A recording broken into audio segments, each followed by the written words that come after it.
গ্রাম্য বিবাদকে কেন্দ্র করে উত্তপ্ত দুর্গাপুরের বুদবুদের শান্তিপুর গ্রাম। দুষ্কৃতীদের তাণ্ডবে গ্রামে ভাঙচুর হলো তৃণমূল কর্মীর বাড়ি। মারধরের অভিযোগ এক তৃণমূল কর্মীকে। আহত তৃণমূল কর্মীকে ভর্তি করা হয় হাসপাতালে। অল্প বিস্তর আহত তৃণমূল পঞ্চায়েত সদস্য। ভাঙচুর করা হয় দোকানপাট। অভিযোগের তীর তৃণমূলের এক গোষ্ঠীর দিকে। গোটা গ্রাম জুড়ে পুলিশি টহল। ব্যাপক উত্তেজনা দুর্গাপুরের বুদবুদে।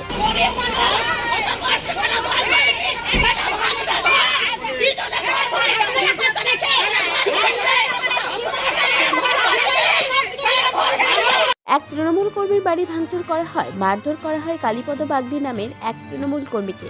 অল্প বিস্তর আহত হয়েছেন বুদবুদ গ্রাম পঞ্চায়েতের সদস্য তপন বাগদি। স্থানীয় একটি হাসপাতালে ভর্তি কালীপদ বাগদি বলে ওই তৃণমূল কর্মী জানান। গতকাল মকর সংক্রান্তি থেকেই গন্ডগোলের সূত্রপাত।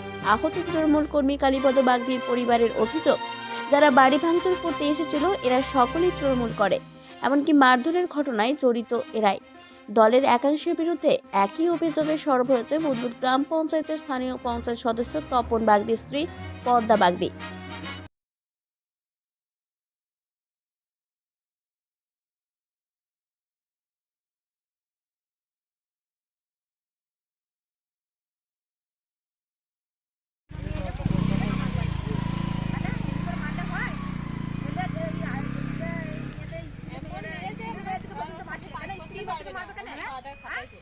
আস্তে আস্তে কি নিয়ে হলো? কি নিয়ে হবে?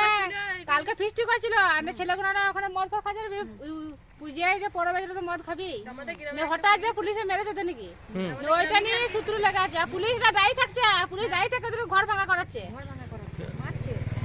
ঘর ভাঙাচ্ছে। এটা দুটোই টিএমসি। আপনারা তৃণমূল করেন? হ্যাঁ। আপনার স্বামী পঞ্চায়েত মেম্বার? হ্যাঁ, পঞ্চায়েত মেম্বার তপন বাগদি। কি করলো এসে আজকে? কোন পঞ্চায়েতের? বুদবুদ? হ্যাঁ, বুদবুদ পঞ্চায়েতে। আচ্ছা, ডাক্তারি কথা গেছে, পাটা ফুটে দিয়েছে, একদম চলতে পারছে না। আজকাল ঘোড়া সে মেরেছে চলে যাচ্ছে, জানবো কি ওরা? কেন তো এ করে? তৃণমূল করলে বিরোধী পার্টি ওরা জনতা পার্টি করছে না। আচ্ছা, তো আমার স্বামী মোটামুটি ঠিক আছে, কিন্তু একদম সেই কালীপদে বলে ওর খুব অবস্থা খারাপ, মাথা ফাটি দিয়েছে, মাথা ফাটি দিয়েছে, মুখ থেকে বুঝতে পেরেছে, যা তো একদম অবস্থা খারাপ, খুব অবস্থা খারাপ। খবর পেয়ে ঘটনাস্থলে ছুটে আসে বিশাল পুলিশ বাহিনী। পুলিশি টহল শুরু হয়েছে গোটা শান্তিপুর গ্রামে। ছুটে আসেন আসানসোল দুর্গাপুর পুলিশের পদস্থ কর্তারাও। যদিও দলের অন্দরের দ্বন্দ্ব মানতে নারাজ বলছি ১ নম্বর ব্লক সভাপতি জনার্দন চ্যাটার্জি। তবে দলের কেউ জড়িত থাকলে পুলিশ নিজের মতো করে ব্যবস্থা নিক, সাফাই তৃণমূল নেতার। বড়বাবুকে বলার পর বড়বাবু নিজে ফিল্ডে গিয়ে বড়বাবু দেখছে।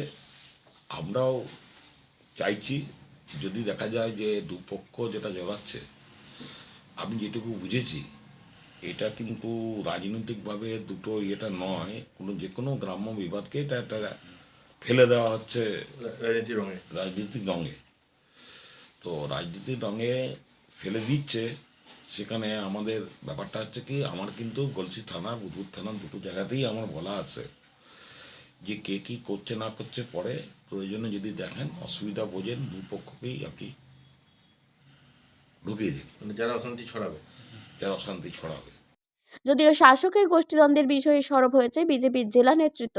দলের নেতা রমন শর্মার অভিযোগ, অশান্তির আবহ তৈরি করে রেখেছে তৃণমূল। অবিলম্বে প্রশাসন শক্ত হাতে এর মোকাবিলা না করে যদি তাহলে লাগাতার আন্দোলন শুরু করবে বিজেপির নেতৃত্ব।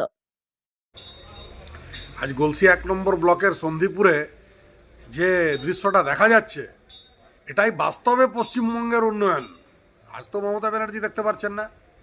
আজকে যেভাবে তৃণমূলের গোষ্ঠীদ্বন্দ্বে আর পঞ্চায়েতের সদস্য পর্যন্ত ছাড় পাচ্ছে না, বাড়ির পর বাড়ি গুড়িয়ে দেওয়া হচ্ছে, আর মানুষের হাত পা ভেঙে হসপিটালাইজ করে দেওয়া হচ্ছে, কোথায় পুলিশ প্রশাসন?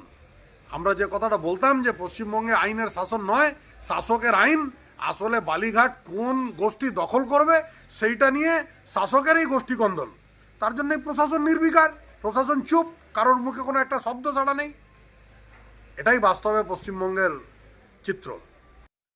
এদিকে আক্রান্ত তৃণমূল কর্মীর পরিবার সোচ্চার হয়েছে বুদবুদ থানার পুলিশের ভূমিকা নিয়ে।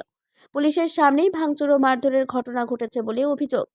আসানসোল দুর্গাপুর পুলিশের এসিপি কাকসা সুমন জাসওয়ালের দাবি, অশান্তি দমন করতেই পুলিশ তৎপর। এখন পরিস্থিতি শান্ত। নতুন করে অশান্তি এড়াতে বুদবুদের শান্তিপুর গ্রাম ও বড়চাত্রা গ্রামে পুলিশ বাহিনী মোতায়েন রয়েছে।